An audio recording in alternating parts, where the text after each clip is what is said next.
मैं आपसे एक सवाल पूछता हूं, इसको कल्पना कीजिएगा, आप इमेजिन कीजिएगा कि ये साल 2023 नहीं है, ये साल 2047 चल रहा है।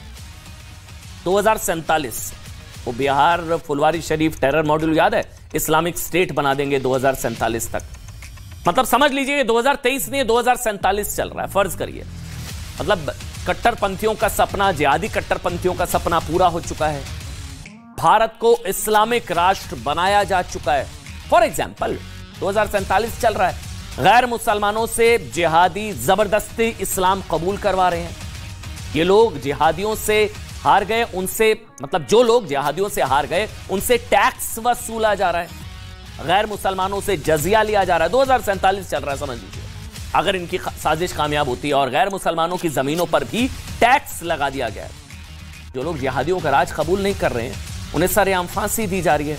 बस कल्पना कीजिए, महिलाओं को गुलाम बना दिया गया और गैर मुस्लिम पुरुषों को प्रताड़ना शिविरों में भेज दिया गया। अब यह भयावह लगता है ना आपको? इस्लामिक राष्ट्र, इस्लामिक स्टेट जो टेररिस्ट ऑर्गेनाइजेशन कुछ चाहती हैं, यह भयावह परिकल्पना आपके सामने हमने जानते हैं क्यों रखी है। आज इसलिए रखी है क्योंकि आज भारत को एक इस्लामिक राष्ट्र बनाने की कोशिश का एक बहुत बड़ा पर्दाफाश हुआ है।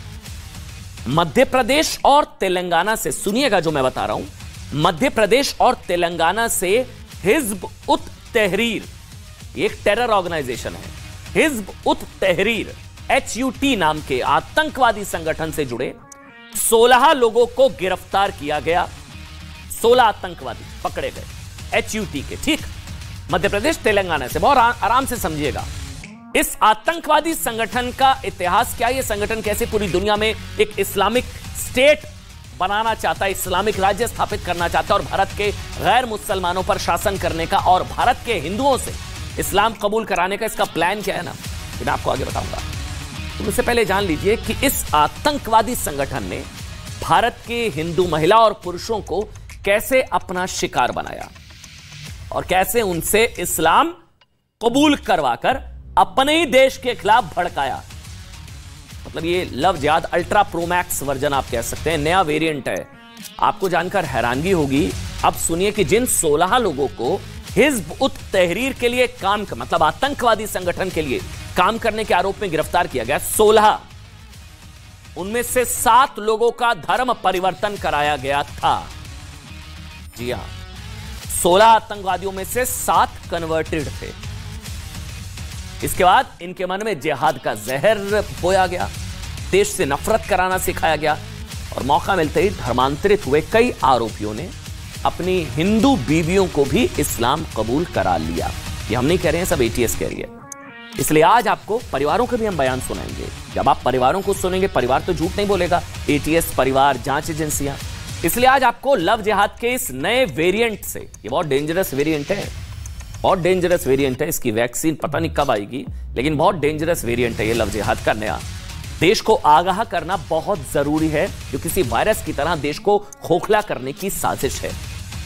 जिहाद की फैक्ट्री में जिन लोगों का ब्रेन वॉश हुआ, उनमें से कोई सॉफ्टवेयर इंजीनियर है, कोई किसी मेडिकल कॉलेज का प्रोफेसर है, कोई जिम इंस्ट्रक्टर है, कोई इंजीनियर है, कोई ड्राइवर है, कोई दर्जी है, कोई कारोबारी, तो कोई मजदूर।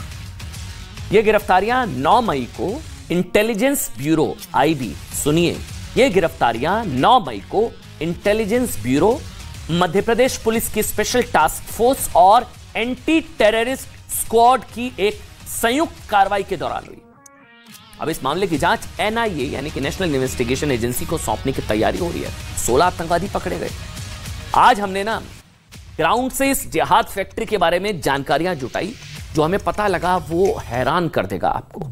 गिरफ्तार किए गए 16 में से एक का नाम मोहम्मद सलीम। मोहम्मद सलीम पहले सौरभ जैन हुआ करते थे। मोहम्मद सलीम पहले सौरभ जैन हुआ करते थे। आप एक एक शब्द को बहुत ध्यान से सुनिएगा, आपका ना दिमाग चकरा जाएगा। मैंने शुरुआत में कहा ना, द केरल स्टोरी भी आपको फीकी लगेगी ये सच्ची कहानी सुनकर। ये भोपाल के पास बैरसिया का रहने वाला सौरभ जैन, सौरभ पढ़ाई में होशियार था, काबिल था, अपने परिवार की उम्मीद था, लेकिन कुछ साल पहले वो अचानक सांप्रदायिक जहरवाल फैलाने वाले धर्मगुरु जाकिर नाइक के वीडियो देखने लगा। जाकिर नाइक और कट्टरपंथी साहित्य पढ़ने लगा। 2010 में सीरिया जाने की कोशिश करने लगा। घर से भगवान की मूर्तियां हटाने लगा सौरभ जैन। 2014 में उसने अपनी पत्नी को भी इस्लाम कबूल करा दिया। उसकी पत्नी बुर्का पहनने लगी। घर पर विवाद बढ़ा तो मां बाप ने उसे घर से निकाल दिया। सौरभ जैन के मोहम्मद सलीम बनने की कहानी बताते हुए उसके पिता अशोक जैन बताते हैं कि एक दिन जाकिर नाइक का कोई खास आदमी भोपाल आया था। पूरा नेटवर्क है, पूरा नेक्सस है। तो कहते हैं ना, कल्पना है, कपोल कल्पना होता ही नहीं है ये सब। सुनिए क्या बता रहा हूं आपको। जाकिर नाइक का एक आदमी भोपाल आया, खास आदमी। ये उनके पिता बता रहे हैं, सौरभ जैन के या सलीम के। उसने सौरभ और उसकी पत्नी को कुछ पढ़ाया और इसी के बाद दोनों ने इस्लाम कबूल कर लिया। वो तो बिल्कुल साजिश के अंतर्गत हुआ। इंटरनेशनल साजिश है डॉक्टर जाकिर नाइक की। जो इंटेलिजेंट बच्चे होते हैं उनको वो कन्वर्ट करते हैं और ऐसा नशा पिलाते हैं कि ओरिजिनल इस्लाम तो एक तरफ रहता है और उसका कट्टरवाद और हिंसक पहलू ओपन हो जाता है। तो पिता कह रहे हैं भाई, सौरभ उर्फ सलीम के पिता का आरोप है कि इसकी शुरुआत साल 2010 में हुई थी। वो किसी डॉक्टर कमाल के संपर्क में आया। डॉक्टर कमाल उन्होंने नाम लिया। डॉक्टर कमाल ने ही सौरभ जैन को धर्म परिवर्तन के लिए उकसाया और धीरे धीरे वो कहने लगा कि Islam is the best, Islam is the best, उनके पिता कहने लगे। तो इसमें डॉक्टर कमाल जो सौरभ के साथ प्रोफेसर था TIT कॉलेज भोपाल में, उसने ही उसका सारा ब्रेन वाश किया है और जाकिर नाइक से भी उसको बम्बई में मिलाया और कन्वर्जन में उसका पूरा हाथ है। और उसी समय उसने भोपाल में कई लड़कों को भी कन्वर्ट किया था। चाहे हिंदू हो चाहे मुसलमान, सबको ये दिखाने की कोशिश करता है कि ओरिजिनल इस्लाम ये है, जबकि मैं उसके इस्लाम को ओरिजिनल नहीं मानता। सौरभ जैन मोहम्मद सलीम बन गया। अब आप सौरभ जैन उर्फ मोहम्मद सलीम की अपने परिवार के साथ एक तस्वीर दिखाते हैं आपको। ये तस्वीर देखिए, इसको फुल स्क्रीन पर दिखा दीजिए भाई। ये तस्वीर, इस तस्वीर में आपको ये देखिए आप, ये तस्वीर सौरभ या मोहम्मद सलीम को गौर से आप देखेंगे। ये देखिए जो सबसे कोने में जो शख्स आपको नजर आ रहे हैं, आपको लगेगा उसने इस्लामिक दाढ़ी रखी हुई है। ये सौरभ जैन है, मोहम्मद सलीम बने। बीच में उनके माता पिता बीच में देख रहे हैं आप, और दूसरी तरफ मोहम्मद सलीम की पत्नी, उन्होंने भी इस्लामिक लिबास पहना हुआ है। पीछे लगे पोस्टर को देखकर यह पता चलता है कि यह 2016 की तस्वीर है। 2016 यानी कि सौरभ के इस्लाम कबूल करने के 6 साल बाद की ये तस्वीर हम आपके लिए, हम परिवार से संपर्क किया, हमने ग्राउंड रिपोर्ट किया, हमारे रिपोर्टर वहां पर गए, उनके परिवार से मिले, परिवार से समझा हुआ क्या क्या नहीं हुआ, ये सब हमको चीजें वहां से पता लगी। शुरुआत में हमने आपको जो कन्वेयर बेल्ट दिखाई ना, उसका मकसद था आपको ये बताना कि HUT जैसा संगठन कैसे काम करता है। ब्रिटेन के आप समझिए लेखक शिव मलिक कहते हैं कि HUT कट्टरपंथ की कन्वेयर बेल्ट है। जैसे किसी एयरपोर्ट पर कन्वेयर बेल्ट पर सामान लगातार घूमता रहता है ना, ऐसा होता है ना, और लोग एक एक करके अपना लगेज उठा लेते हैं, वैसे ही HUT कट्टरपंथ की कन्वेयर बेल्ट पर अलग अलग जिहादी विचार परोसता है। ये देखिए, कभी जिहादी साहित्य के जरिए, कभी जाकिर नाइक जैसे कट्टरपंथियों के भाषणों के जरिए, कभी नफरत के जरिए, तो कभी लव जिहाद के जरिए, कभी युवाओं को हथियार थमाकर, सारा कट्टरपंथी साहित्य। ये HUT ये कन्वेयर बेल्ट हमने आपको दिखाई। अब सोचिए, सौरभ जैन या सलीम मोहम्मद, मतलब सलीम मोहम्मद बनने वाला सौरभ एक ठीक ठाक परिवार से आता है, जैन समुदाय में उनका जन्म हुआ। अब जैन धर्म में विश्वास रखने वाले लोग आमतौर पर अपने धर्म के प्रति बहुत निष्ठा रखते हैं। भारत में जैन समुदाय की आबादी 0.5% से भी कम है। आपने शायद ही पहले कभी समुदाय से आने वाले किसी व्यक्ति के धर्म परिवर्तन के बारे में सुना होगा, कभी नहीं सुना होगा। लेकिन जिहाद की फैमिली प्लानिंग करने वालों ने सौरभ जैन के भी सलीम मोहम्मद में बदल जाने की पूरी प्लानिंग की और बदल दिया, और उसकी पत्नी को भी। मोहम्मद सलीम में कट्टरता का इतना जहर बोया गया कि वो अपने ही देश का दुश्मन बन गया और एक ऐसे आतंकवादी संगठन के लिए काम करने लगा जो भारत में इस्लामिक राज्य का सपना देखता है। सौरभ के माता पिता ने बताया कि उसका जन्म बहुत मुश्किल से हुआ था। उसकी जिद पर मां बाप ने उसका अंतरजातीय विवाह कराया, यानी कि इंटरकास्ट मैरिज हुई थी सौरभ जैन की, या जो मोहम्मद सलीम जो पकड़ा गया। लेकिन फिर अचानक उसने इस्लाम कबूल कर लिया। रक्षाबंधन जैसे त्योहार मनाने से इसने मना कर दिया। सब परिवार ने बताया, हम वो बता रहे हैं आपको जो परिवार ने बताया। रक्षाबंधन जैसा त्योहार मनाने से मना करने लगा 2010 के बाद। उसकी पत्नी भी इस्लामिक पोशाक पहनने लगी, घर का माहौल बदलने लगा एकदम से। सलीम के पिता या सौरभ जैन के पिता या सलीम के पिता ने इसकी शिकायत उस समय पुलिस से भी की थी। उन्हें शक था कि सिर्फ उनके बेटे को ही नहीं बल्कि भोपाल में कई हिंदू युवकों का धर्म परिवर्तन कराया गया है, लेकिन तब उनकी शिकायत पर शायद संभवतः ध्यान नहीं दिया गया। लगभग सभी बच्चों की शादी अंतर समाजी की है। मैं इसको धर्म परिवर्तन नहीं कहता, धर्म तो एक ही है, लेकिन ये पंथ हैं, अलग अलग समय के रास्ते हैं, कोई जिसको जो रास्ता लगे वो चुने। लेकिन सौरभ का 2011 में अचानक मुझे ऐसा लगा कि पटरी से हट रहा है। बहुत समझाने की कोशिश की, 2-2, 4-4, 10 लोगों में हमारी बात हुई, लेकिन वो मेरी बात से इत्तेफाक नहीं रखता था। और ये नतीजा ये निकला कि वो एक दिन मुझे किसी ने बताया कि वो मुसलमान हो गया। मैंने उससे पूछा तो वो कहले हाँ हो गया। मेरी हिम्मत नहीं हुई कि भाई कैसे क्या हुआ क्या नहीं हुआ। बस मुझे बहुत दुख हुआ। उसका लगातार बदलता गया उसका रंग, और बदलते बदलते एक दिन ऐसी स्थिति आई कि वो हमारे घर की परंपरा, हमारे घर के लोगों के खिलाफ बात करने लगा। रक्षाबंधन के लिए उसने राखी बांधने से इनकार कर दिया, और फिर उसकी पत्नी भी वो जो इस्लामिक ड्रेस है उसमें आने लगी। तो मैंने कहा पाकिस्तान हो, दुनिया में बहुत जगह देखा है मैंने कि वो लोग पढ़े लिखे लोग इसको नहीं मानते, कपड़ों को नहीं मानते, तुम क्यों पागल हो रही हो।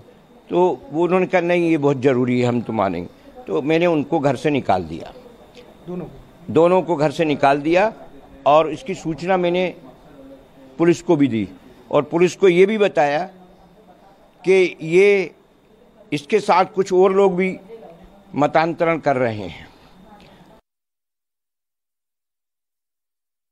बहुत बढ़िया था और इतना कहना मानता था कि हमसे कहता माँ तुम जैसी लड़की से शादी करोगे मैं तैयार हूँ, अंधी लंगड़ी लूली बस तुम्हारी खुशी के लिए, सब कुछ। झूठ नहीं बोलता था। धर्म तुमने जो आतंकवादी के धर्म क्या अपना है, गलत धर्म, आतंकवादी हो तुम, आतंकवादी के काम में तो वापस आ जाओ। इस वजह से ये बहुत इनकी लड़ाई हो जाती थी।